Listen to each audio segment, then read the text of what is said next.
Previously, given a K algebra R, we have defined the module of relative differentials of R over K.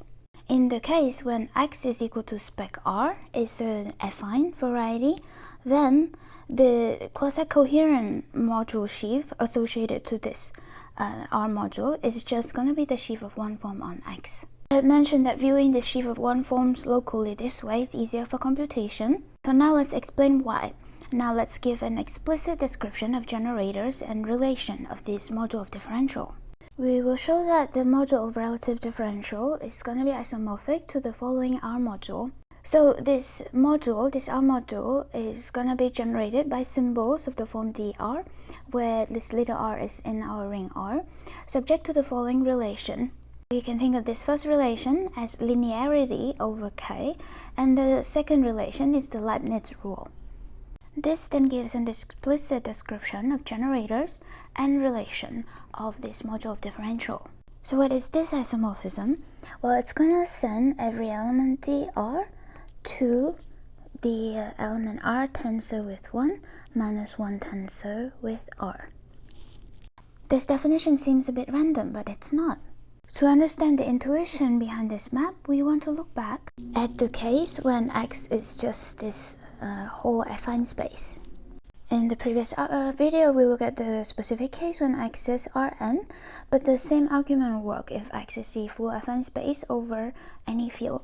So remember, we want to explain why in that case we can think of these differentials of functions as being given by f tensor 1 minus 1 tensor f, which was the definition of our map to this module of relative differentials. So let's work out why. Now let's see what this map is.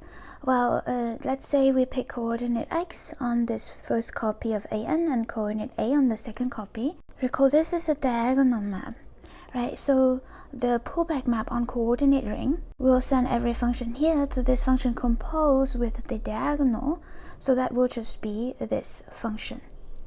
The kernel then consists of all the function fxa such that fx, x is 0. For example, this element for every smooth function fx minus fa is going to lie in this kernel, because if we plug in a equals to x, this is 0. Alright, so now recall that the differential map was given by this.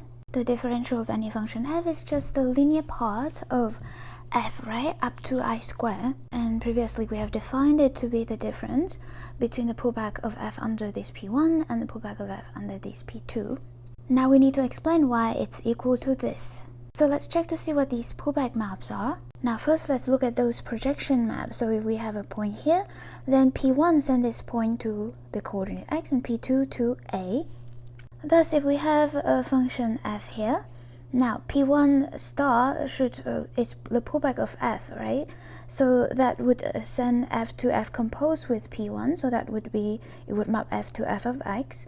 p2 star would send f to f composed with p2, so that would be f of a.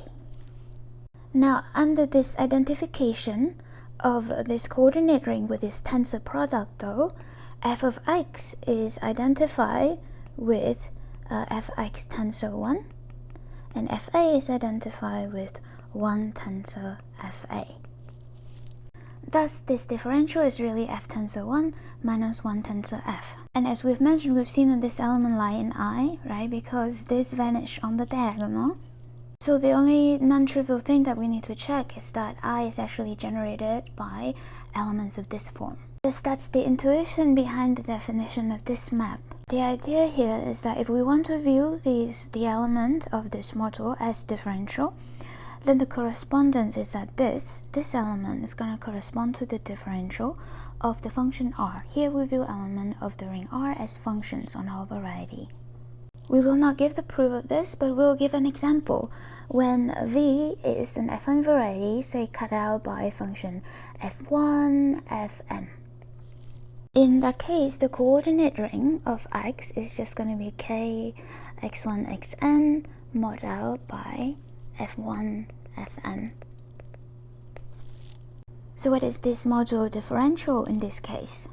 Now the first thing to observe is that every element g of this polynomial ring is generated by the xi, so this lie in the span of dxi.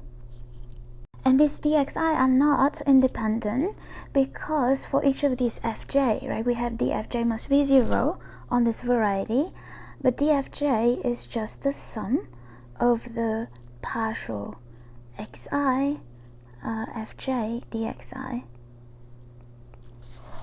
So for each fj here, we have a relation for the dxi, and we can show that these are all of the relation. Thus, we can think of this module of differential as generated by these dxi, subject to the relation that these are 0.